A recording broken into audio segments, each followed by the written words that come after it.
मंगलवार 2 जुलाई को उत्तर प्रदेश के हाथरस में हुए हादसे में 122 लोगों की मौत हो गई। हाथरस के सिकंदरा राउ थाना क्षेत्र के गांव फुलराई में आयोजित भोले बाबा के सत्संग में भगदड़ मच गई थी, जिसकी वजह से इतना बड़ा हादसा हुआ। पुलिस ने इस मामले में भोले बाबा के 6 सेवादारों को गिरफ्तार कर लिया, लेकिन भोले बाबा अब तक पुलिस की पहुंच से दूर हैं। खबरों में भोले बाबा का नाम लगातार बना हुआ है, लेकिन वह कहाँ है ये कोई नहीं जानता।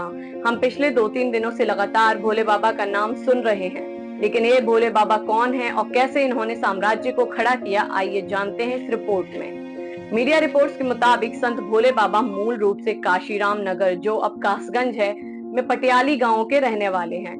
पहले वह उत्तर प्रदेश पुलिस में भर्ती हुए थे, लेकिन 18 साल की नौकरी के बाद वॉलेंट्री रिटायरमेंट स्कीम के तहत रिटायरमेंट ले लिया था और अपने गांव में ही झोपड़ी बनाकर रहने लगे।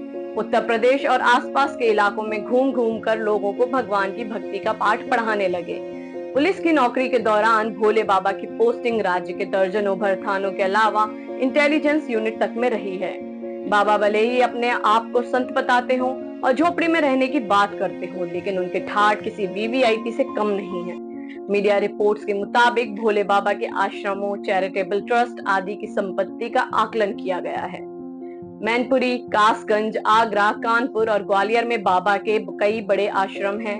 रिपोर्ट्स में दावा किया जा रहा है कि बाबा के पास 100 करोड़ रुपए से ज्यादा की चल अचल संपत्ति है।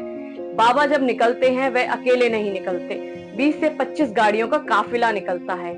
बाबा की कार के आगे उनके पर्सनल कमांडो होते हैं। इसके अलावा भोले बाबा की राजनीतिक रसूख भी बताया जा रहा है। इसका अंदाजा आप इस बात से लगाइए कि हाथरस में हुई इस घटना पर तो कई बातें हो रही हैं।